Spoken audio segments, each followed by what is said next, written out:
Hello, everyone, and welcome back to day 2 of ElliiCon 2023. My name is Lise, and I will be your host throughout the day. I imagine many of you were actually here with us yesterday, so if you were, welcome back. And to everyone who's new, thank you for joining us today for day 2. We've got some really great talks coming up for you today, as well as some awesome guest speakers. And you can check out the schedule if you click on that View Schedule button that's right at the top of the screen. Okay, so before we get going into our first coffee talk session of the day, I just want to remind you of some of the features that we have in AirMe that you can use to interact with our speakers throughout the conference. So first, I'd like to draw your attention over to the right-hand side. It looks like most of you have already found the chat section. This is where you can interact with the speakers, with Ellii staff members, and other attendees. Below that section, you're going to see the Q&A, and this is where you can leave specific questions for the speakers during their talks. There's also the poll section, and this is where some of the speakers may actually ask you to engage. So pay attention to that poll section. It's a great way to show your opinion. And then we also have our survey tab where you will find our event attendee survey. Make sure you find time to do this. It only takes 3 minutes, and you may have a chance of winning our 1-year subscription to Ellii. If you already submitted your survey response yesterday, you're in the draw. You do not need to do it again. Okay, finally, just drawing your attention to our leaderboard feature. This is new for us this year, and everyone throughout the conference will be collecting points for all the different ways that they are interacting. So you can click on that leaderboard button and click on the Earn Points button in order to see how you can get more points throughout the day. We will be awarding our top 3 winners again at the end of the day, who will win a 3-month, 6-month, and a 1-year subscription to Ellii. Okay, that's it for me. It's time for our first session of the day. So I'd like to welcome back our 4 members of the publishing team, Tara Benwell, Tanya Tressler, Ann Dixon, and Jen Arton, as well as our guest moderator today, Diego Boada. Diego is an educator and researcher and instructional designer for more than 15 years. He has designed online learning experiences for over a dozen universities, startup companies, and organizations across Colombia, the United States, and the UK.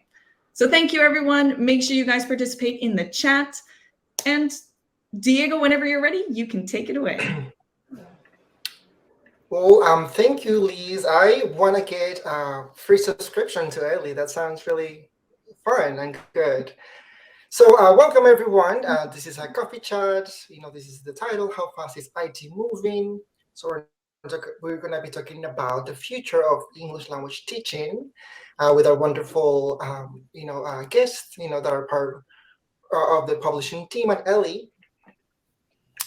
And this is 45 minutes, so time will fly. So hopefully we'll get to everything we need to discuss today. This is an informal conversation, and mostly you will be interacting with us via chat. That is, that we want to learn from one another. Yesterday I was here, and I know that a lot of you had questions and comments, and you were responding to each other, which is wonderful. And so we want to create that kind of network and community, because I know that you are coming from all over the world, and it would be nice to know what's happening in different corners of the world. I myself, I'm from Bogota, Colombia, and currently I live in Washington, D.C. in the U.S. So I know some of people already leaving comments in the chat, so let us know where you're joining us from, and also how you imagine the future of ELT. We also have a poll. We want to know where you are, where you teach mostly, and so this poll will be activated very soon, and you can reply and let us know where do you teach English mostly, and so choose one of the options there. This is, there is a poll icon next to the chat or below the chat. And also, we already said this, Liz said it, but feel free to leave questions in the Q&A. And we can upvote them, and then we will try to address them as we go. Okay. So without further ado, you already met them yesterday. They're superstar. We have Tara and Tanya and Jane, and so let's welcome them back to the stage. Hello, hello. Hello. Thanks for coming, Diego. Yeah, thank you. How was day 1? Day 1 was Fantastic. I loved it. I learned so much. This is one of my favorite days of the year at Ellii because we get to meet all the teachers that are using Ellii and we get to just interact with them. And, often we're emailing them or connecting with them on Twitter or Facebook or LinkedIn, and we get to see their faces and they get to see ours. So it's just really special for us. We're a small company and this is just a really fun thing we've done our 3rd year now. Mm-hmm. Yeah, and I just hi everyone. Yeah, I just wanted to say yesterday was really a really good connection with all the teachers. We got a chance to see how many of our teachers are using AI or really just new to it, and how exactly can you use it with your students in your learning and what it all means. I know some of us were a little overwhelmed thinking, wow, there's so much to learn, but it was a really great talk yesterday, a really good way to get your feet wet for sure. Yeah, and a nice balance, I thought. That was what we really wanted, to have a balance between, AI, this crazy new technology that we're all getting used to, and just the humanity of it, based on our last year's conference, which was all about simplicity and bringing it back. So this was kind of a blend, and I thought the speakers did a great job of that. So, yeah. Well, I am looking forward to today's sessions. I'm sure it's going to be a lot of learning. And by the way, I don't think we can see you on stage, Tara. I think your camera is off. I was surprised yesterday that lots of teachers were asking about the shirts, and so they wanted Ellii merch. And so I have my shirt. This is last year's model, though, so I may need an upgrade. But that was fun. So we have lots of things that we want to discuss today. So let's get, I guess, into it. All right. So we have. I think it just depends who's talking, who you can see. Can you see me? I don't think we can see you yet. No. Ooh, It's my just a profile pic, Tara. I don't know why it's not I showing. can see myself. Oh, No, we can't see you, Tara. Oh, that's weird. Okay. Can you hear me? yes, Yes. we can hear you. That's amazing. Okay. So my video's on and I can see myself. So I'm not sure if Tatiana has any ideas. I turned my video on and off. Anyways, we're good. We can just chat. You guys know what I look like. Yeah. Well, maybe try turning off and on your camera, and we'll try to, troubleshoot, I guess, in the back end. So let me tell you about what we're going to do today. This conversation or this coffee talk will have 3 different sections. So the first one is we want to know about what's happening in AI for language learning and publishing. So this is like current trends. Then we're going to talk about futures thinking and what that means. And together we're going to think about the worst, the best, and the most likely scenarios for ELT in the next 5 to 10 years. And the last thing is, like, where do we go next? How can we shape our preferred future as teachers and educators? So let's start with number 1. What is happening in AI? So I have here a quick chat activity. Is it true or false? So let us know in the chat. In May 2023, more than 350 tech executives, researchers, and engineers working in AI signed this statement.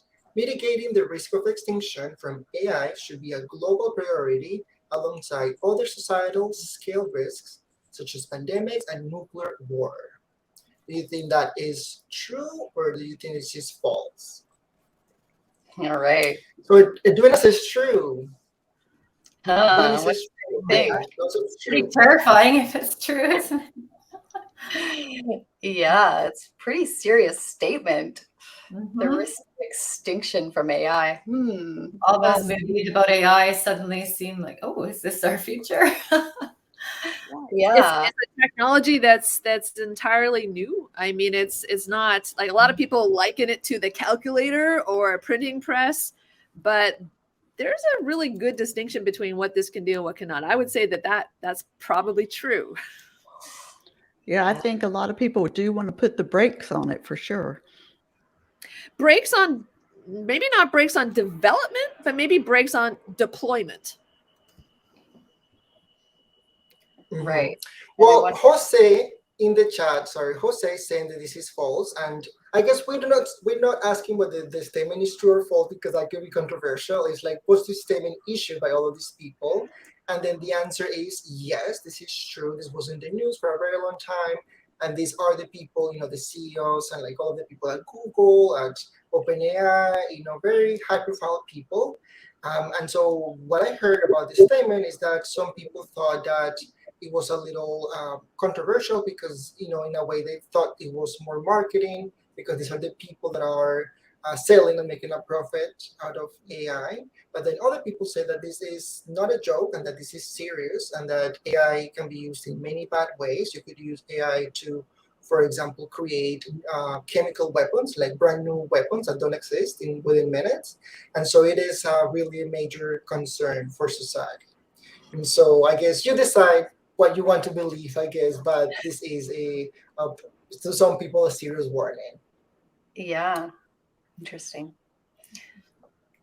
And so, here I have a meme. It says, it is called machine learning, and it is machine learning for a reason because the machine needs to learn it, not you. So what is happening in AI today? What trends do you see? And this is for our speakers and also for you in the chat. Let us know. Yeah, let us know in the chat what you think while we're chatting.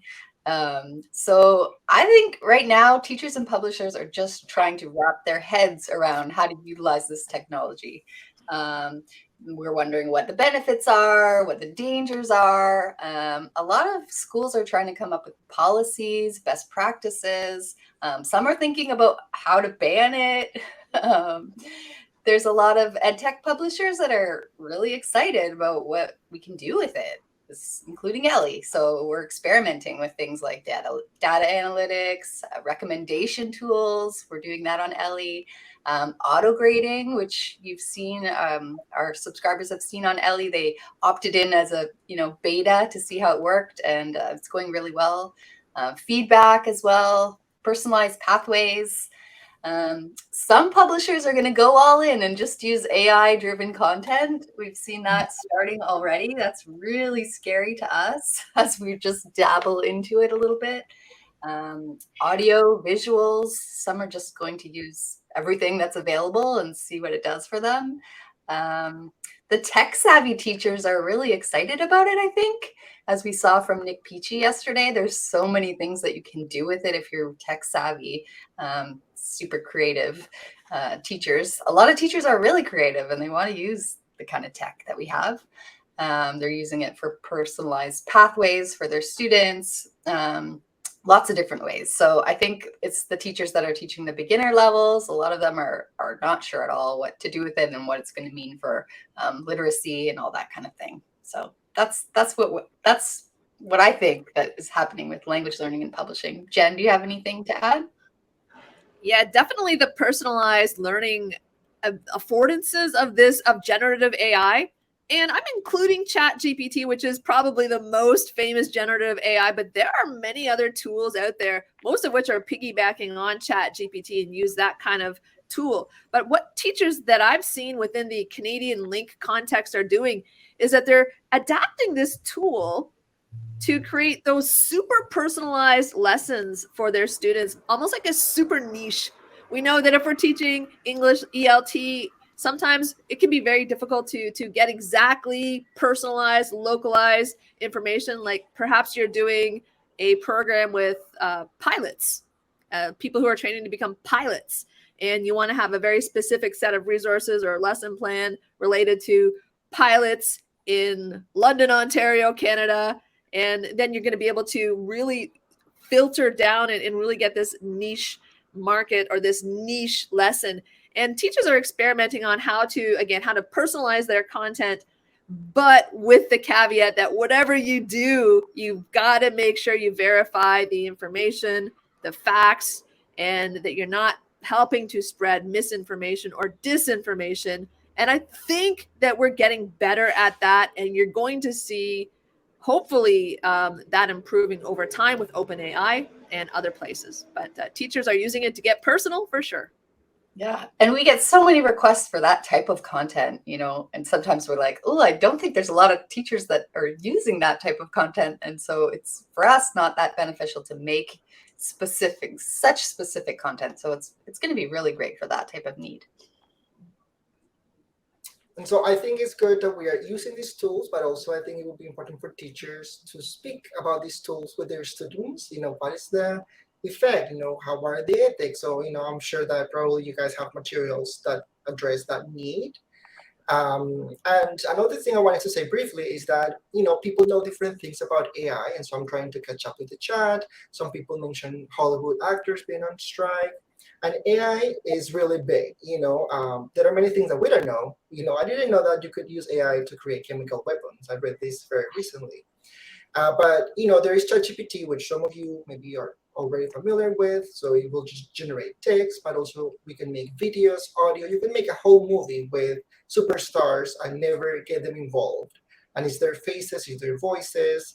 I've heard people at Microsoft, for example, they don't need to reply to their emails anymore because the AI replies to their emails as if it was them, and then they just verify, and submit. So it's changing a lot of things, and so these are definitely conversations that need to happen and that will affect to some degree what we do in ELT and publishing. Yeah, even replying to an email now, it's just telling us what to reply. I wonder how many teachers and learners are using those now and just not even bothering to write their own personal reply. True. So these are things we've seen, but let's think about the future. So are you guys familiar with futures thinking? Have you heard that before? Yes. Yeah. We were reading a lot about futures thinking that you were introducing us to this new topic. So yeah, it's really interesting. Good way of like learning about, thinking about something that's going to happen in the future and thinking of all different types of examples. Yeah, it's really interesting. Yeah, well, Janet says that this is a new thing. It is kind of new to me as well. I do instructional design, and sometimes we like to do things backwards. So you think of the objectives and what is it that you want your students to learn, and then you go backwards. So this is kind of the same. This is future thinking is an approach that involves contemplating different scenarios in the future, and the objective is not to predict. We don't want to predict the outcomes, but we want to foster creative thinking and strategic planning. So the ultimate goal is to inform present-day decisions. I actually personally know a CEO that works with Fortune 500 companies, and what they do is that they do this. They hire science fiction writers, and then they help these companies think about different scenarios and how to get ready for the future. So I know this is also used in the government, in different industries, and it is really great for business strategy. There is research about this as well. So here we have an article from 2022. This study was done in Finland, and it is looking at how future narratives can help teachers address long-term educational issues and help us in our agency, meaning in our ability to actually do things that matter and change the course of the future, I guess, or the present. So this is interesting to me. If you're interested, feel free to share resources or read more about this. But the idea is that together we're going to reimagine the future of ELT, right? And so we're going to do these three scenarios. So let's start with the worst case scenario. What do you think is the worst thing that could happen? Okay, I'm going to take this one first. So the worst thing that could happen is that language learning becomes obsolete. So it's too easy to communicate with AI. We have our own personal assistants. We all have our own one.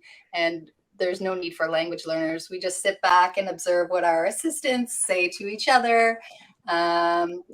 Ellie's mission to improve communication around the world is dead because that's not really necessary. There's no ElliiCon that year. Yeah, we don't necessarily need teachers anymore.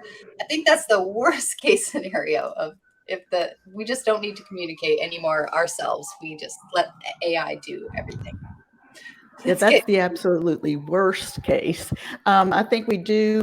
The worst case doesn't happen, but the level down from worst case scenario, we might have like students' emotional well-being really suffering. Like if all the education is AI driven, they may not be getting the compassion and empathy that teachers can provide. So you lose that human connection, and the students are the ones that suffer. I mean, there are other things we have to consider. We have to consider data breaches. I mean, if you advocates of AI talk about personalized learning, which is great, but it means that you have to collect vast amounts of personal data from the students. And if this is not adequately protected, then this data becomes vulnerable and you've got privacy concerns. So there are a lot of things to think about that could really go south. Yeah. Anything in the chat here? Does Vienna say people rely too heavily on someone or something else to think for them? You don't see it happening. Yeah, this is worst case scenario. We're like, oh, I don't know if we want to think about it happening either, but it is. I think you also have to worry about biases, like the AI is only as good as the data that's being used that trains it. And if that data contains a lot of biases such as racial discrimination, gender discrimination, discrimination against people with disabilities, it's going to perpetuate those biases. Yeah, for sure. And Kimberly mentioned texting. Teenagers are already not talking face to face. I've just started calling my friends again just in the last few months. And some of them are really annoyed by it. They're like, why are you calling me? And I want to try it. I want to bring it back. And I had a 2-hour conversation with a girlfriend 2 doors down the other night. And she was like, this is crazy. We should get to our porches. But there is nothing wrong with the real voices. Yeah. Until it can be deep faked and you think you're talking to your friend, but she's actually just got the tool on her phone to make it sound like she's being very empathetic. I've heard Tara's cloned voice. I wouldn't be able to tell if it was actually her talking. Yeah, my cloned voice, it sounds like the sister I don't have. And we played Ben's cloned voice yesterday, and he was like, is that me? I said, nope. Oh, it's uncanny how good it's gotten, right? So yeah. I thought so. It sounded like a. Go ahead. Go ahead, Tanya. It sounds like a lot of things can go bad. And so, I guess it is important to think about these issues, all of the concerns that you're raising, and think about how we can address them. So, for example, bias. I've heard professors saying, my task is to ask students to generate, let's say, 3 pictures that depict female leaders. And so now they're going to criticize these pictures created by AI about what is the biases, why are these pictures looking this way and not a different way, and so trying to use that to our benefit in a way, in the classroom. Or I'm trying to look at the chat, and some people are saying like, if you rely too heavy on this, what are you learning? Like my meme, it's the machine that needs to learn and not you. And so, like, if you don't need to learn how to write, a sentence, an argument, the flow of an essay, then maybe we will lose the ability to do that. And so I think of myself, I used to be better at numbers, and I used to remember phone numbers for my friends and family. Right now, I barely know my number, because I use it on my phone. So like if you are using this to write, then what people are saying is that students will become editors rather than writers that can actually think. So Absolutely. Diego, I've heard that described as cognitive offloading. And sometimes we have the tendency to, if something is difficult or boring, we don't want to do it. But there actually is value in the difficult and in the challenging and even in the boring, mundane tasks. There are skills that you develop when things are difficult and you work through them. And you can talk about that, about the writing process, and but those fundamental building blocks, if we're offloading them, where's that going to go? Where's that going to lead? How's that going to connect to our thinking skills, our ability to communicate and express ourselves, our voice, and all of that? It really has me thinking about what our students are going to see. And again, if they're thinking, hey, it's too boring or difficult, I'm going to get generative AI to do it, that's not the right approach, I don't think. Mm-hmm. Well, Janet in the chat says, yay, Jane, she agrees with you. I have an example in higher education of a worst case. I don't know if you've heard about this. This is University of West Virginia.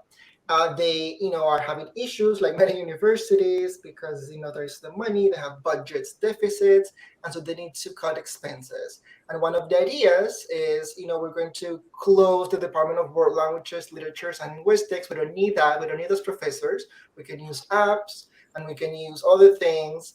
And also students don't need to learn languages, basically, because in some programs it is a required to learn languages, but now, some universities are saying that's maybe no longer necessary. And so this happened like last month, and then a lot of people were very unhappy because what does this mean? Are they telling us that we are no longer needed? And so at the end, the university said that they're gonna keep some professors, like only 5 out of 24 or something like that, and that they're going to only teach Spanish and Chinese. But this is an example, that just happened, and it makes us think about the future a little bit, and what it all means. What are your reactions to this? Oh, it's really sad, isn't it? I think it's really sad. My daughter just started her creative writing program at the University of Windsor last year, and she's super excited about it. But even, she started and chose that program right before ChatGPT went crazy, and then all of a sudden she was questioning, like, is this what I'm supposed to do? Are they going to close this program? Just the idea of closing related to languages. Scary. What kind of jobs are available too now, right? In those professions. Yeah, it's scary. Mm-hmm. Can't all be STEM. We need to be able to communicate. But there's some positives. We should talk about them, or we're going to run out of time. Yes. So let's now think about, let's switch mentality, and now let's go from the worst to the best. What would be the best case scenario? So I'll take this one. I actually was having a hard time wrapping my head around what could happen in 5 to 10 years, especially, it's easy to think of the negatives. I think it's easier. So I did a little research, and I was reading some different reports, and I did find some positive stuff. So there is some good news out there, potentially. So 3 things that I found. The first was that there was a consensus overall, like in all the people who were involved in education and AI. Most of them really wanted to keep it human-centered. That was a huge goal, and in their policies and stuff, they're really like focusing on that to keep AI responsible and ethical and adhering to educational values. So I think as long as we all keep that in mind, it might shape how AI is used in education, and it'll be a good thing if that stays true. Accessibility was another one. Not only people with learning disabilities, because we've already seen a lot of improvements in that over the past few years, but also just AI being a global equalizer, like giving people equal opportunities for language learning, because it's going to be so much more accessible all over the world, just different countries and people with different income levels. So that's quite a positive thing. That's a very important thing. And then the last one was just how it can save teachers and students time and make their lives better. So for teachers, for example, I know, Jen, you talked earlier about personalization. That was a huge one that I saw in a lot of reports that I was reading. You can give AI your class students' information before, if you want, because the data privacy thing is a big thing too, as Anne mentioned. But if you did that, then AI would be able to personalize your courses, your curriculums, and down to the individual lessons. It could really tailor it to your students' needs, specific needs, before you even met your students. So that would be something that would be useful for teachers and make things better for students, more personal. And it can also save time for teachers in things like grading and reports, all those things that take teachers a lot of extra time to do. If AI is doing it for you, and then as a teacher, you can just kind of proof and tweak and change things here or there. Think of all the time it would save. That would be a good thing. For students too, they were showing, like, there's already studies done, which kind of blew my mind because, ChatGPT is so new this year, but some major universities were doing some studies already. And for students, they're showing that they're already getting better grades, improving more quickly to like a 60 to 70% degree. So that's amazing. I think it's, for example, because students can ask AI if they're studying or doing an assignment. It can help them study. They can ask it a grammar question, and they don't have to wait the next day for their teacher hours. They can kind of get results and questions answered immediately. And then AI was even acting as a guidance counselor. And the results for that, AI was giving advice to a 90% degree of accuracy. And so it was helping students with all sorts of questions related to their studies, not just grammar or what have you. Like, it was being their guidance counselor. So I think there's a lot of potential for things to be good. So hopefully we can keep that in mind. Yeah, for sure. Just want to say quickly too that personalized tutor, getting teachers to leverage AI as their teaching assistant is, I've always wanted to have a teaching assistant. Think of how awesome that would be. But using AI to, again, help you do some of those tasks. I've been teaching since the late 1990s, right? So there's a lot up in here. There's a lot of, stuff in my brain. So for me, it would be very helpful to have that as that teaching assistant to help me personalize and to focus my learning objectives and teaching needs, and so that I have more time to work on those higher order thinking skills with my students and really get to them personally. And just talking about great personalized, ideas. yeah, and Nick Peachy gave so many great ideas yesterday about how to use ChatGPT in your classroom with all the great prompts he gave. It really can be like your personal tutor. Yeah. I love that you mentioned guidance counselors. Guidance counselor is such a hard thing for students to access, especially at this time of year. I hear it all the time. It's really hard to get in, and they wait forever, and they can't get their courses right. So that's a really interesting use to think about, especially when it's really busy. Yeah. Yes, and one of the questions in the Q&A is actually, what sessions are actually giving concrete advice and tips on how to use ChatGPT. Is a question by Jenny Tadon, and that was one of the, I guess, resources that we have. So I know some of the presentations are very specific, and they'll give you prompts and ideas. This session is more, we talk about it, but we're not going into here's a prompt, but there are definitely, we have those sessions as well. For sure. And they'll be recorded so you can see, especially Nick Peachy's one was really interesting if you're not familiar with how to use it for pair practice, role play, that kind of thing. And I also think Russell's standards session coming up this morning is going to cover a lot of that. Yeah. Good. So I guess there's a lot of potential for good things and bad things, but what is the most likely scenario? Because I work with technology, and every time there is a new take, we say, oh, this is going to revolutionize education, and then nothing really happens. Right. Yeah.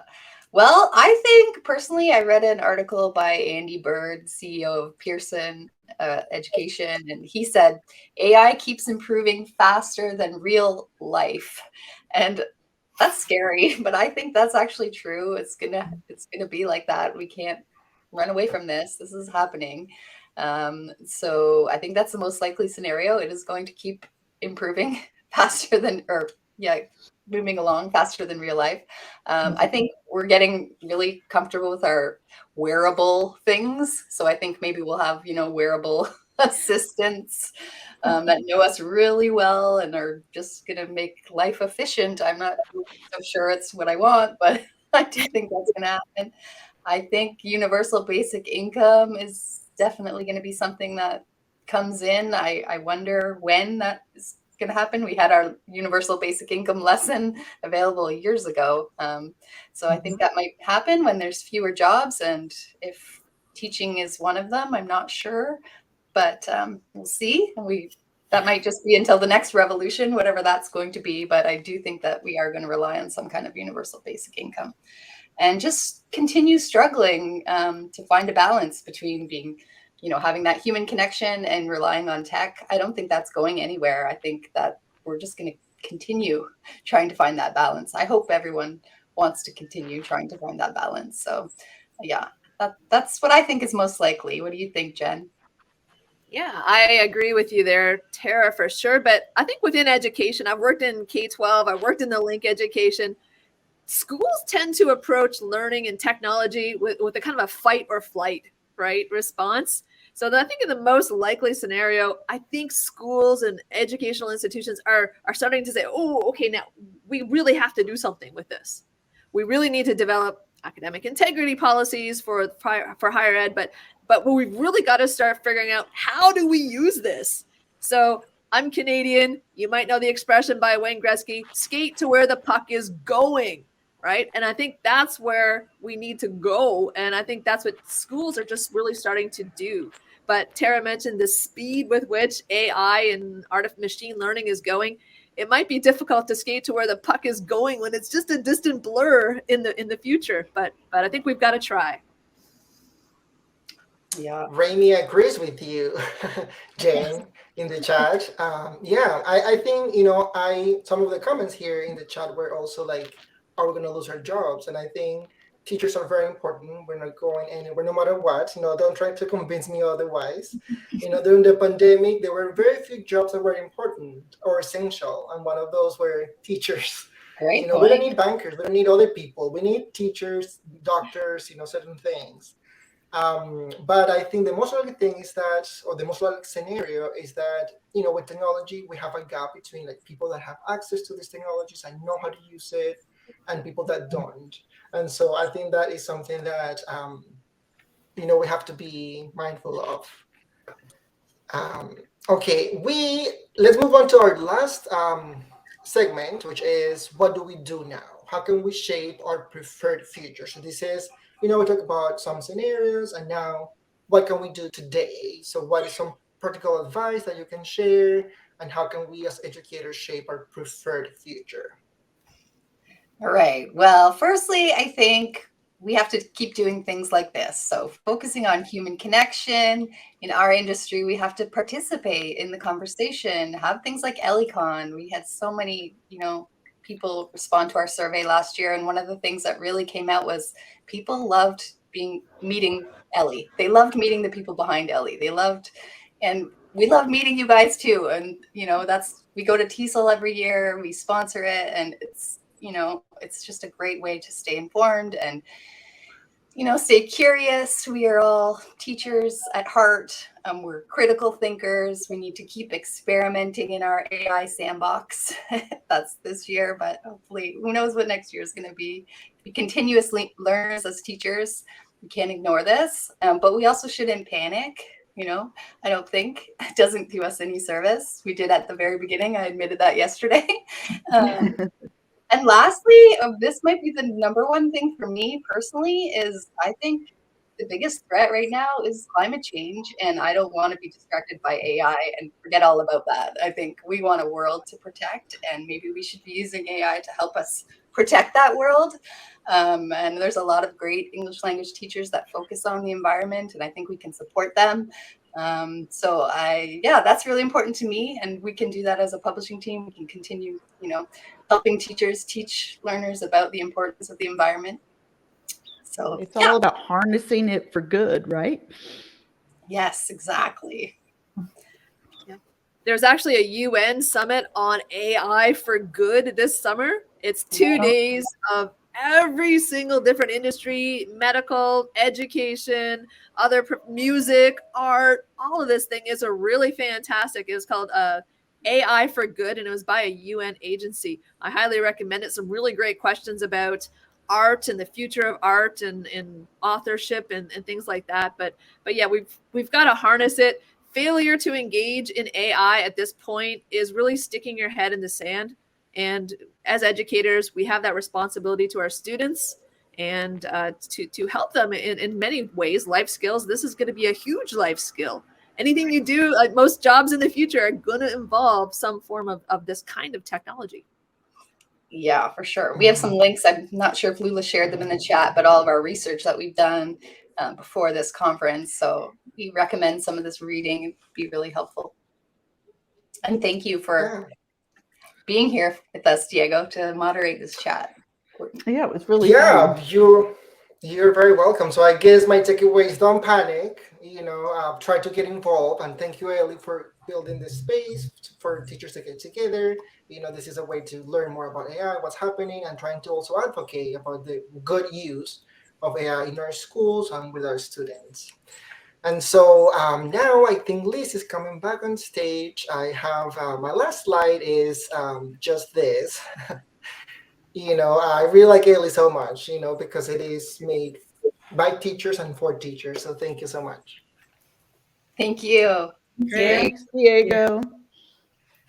Excellent. Okay, well, thank you, everyone. Thank you, Diego, and thank you, publishing team. That was an awesome talk. I hope everyone enjoyed that as much as I did. And make sure to stick around. Our next session is our welcome session led by our CEO, Ben Buchwald, and our CTO, Eduardo Prowse, on how Ellii blends AI with human-powered teaching tools. It's going to be really cool. Make sure you stick around. So we'll be back in just 5 minutes. See you soon. Bye. Bye. Ellii.